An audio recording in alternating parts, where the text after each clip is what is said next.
So what is the top Democratic candidate to do here? Joining me right now, Republican strategist Mark Serrano and Ohio State Senator Capri Cafaro. Welcome to both of you. Thank you. Thanks, Trish. I'm kind of surprised that many Democrats in Iowa are in favor right now of refugees, Capri, coming into the country. I mean, this is bucking the national trend. It certainly is. I mean, I can tell you, coming from Ohio, not too far from Iowa, but Democrats there, including my own member of Congress, who is a Democrat, are on the side of the pause. There are significant concerns, and I think that this poll in Iowa may be reflective of the fact that there seems to be a major politicization, if you will, of this issue on both sides. Whether it is, as you said in the intro, if we don't accept these refugees, what's going to happen is that we are going to say we are not tolerant of diversity. And then on the flip side, I think that there are some that are stirring the xenophobia pot.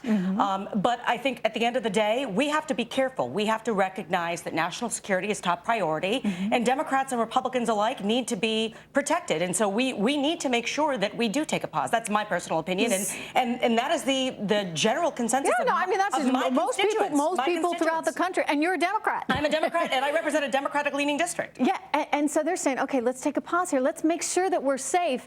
Mark Serrano, how does she play this then? I mean, if she's got most of the country feeling like Representative Cafaro does, how does she balance this with what she needs to do in Iowa in the here and now?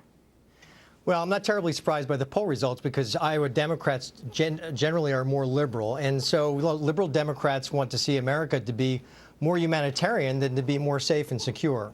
But but you know what, though? You can still be a humanitarian and be safe and secure. But you know what? I think that's where I agree with what the Capri said, but needs. you know, Trish, let me just say, I think what Hillary needs to do is put this in simple terms for Iowa Democrats. Let's build a parallel from today's headlines. This is chicken salad from Costco. Okay, we need to ask them this question, okay?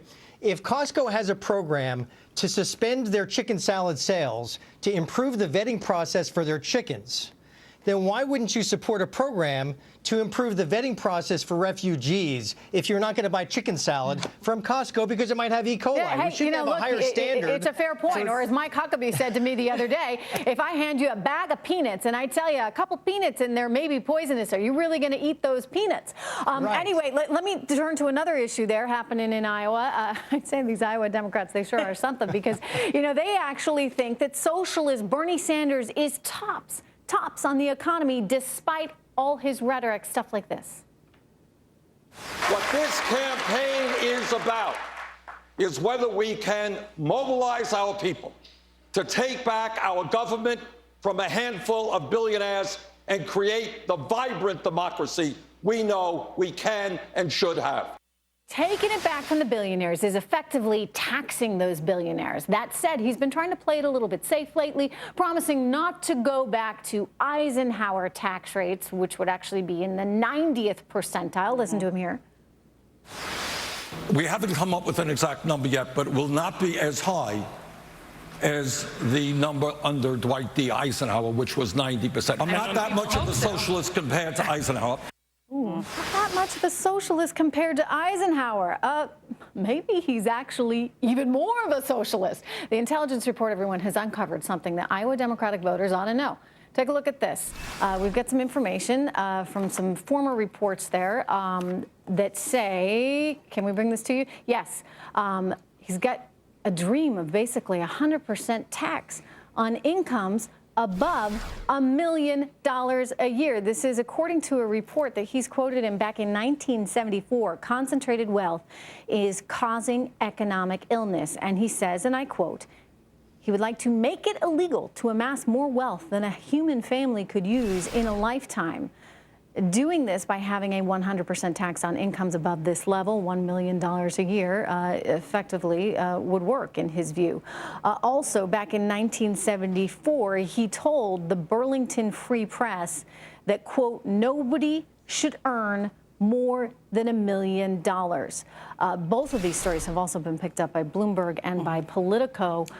So, you know, here he is saying, you can't earn that much money. Now, Capri, I know you're no fan of Hillary's, but you are a Democrat. Right. What do you think of this policy that, you know, you cannot earn more than $1 million. I'm going to make it illegal for you to ever earn more than $1 million a year. Well, I think it's patently un-American. And if there was any question that Bernie Sanders is a socialist, this would be it. Now, I will say I don't feel the burn. I think that's pretty clear.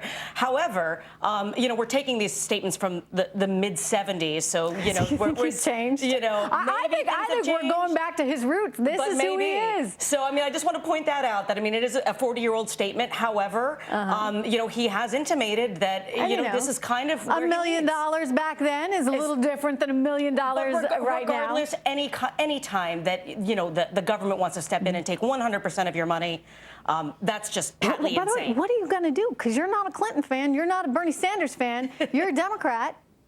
Well, I was very much pro Joe Biden, but obviously that's not an option right now. So at this point, I will be casting my vote for Secretary Clinton in the Ohio primaries. But I think that many of us would like more options. Thank you so much. Good to have you here. Absolutely. Thank you. State Senator Capri Cafaro and Mark Serrano, everyone.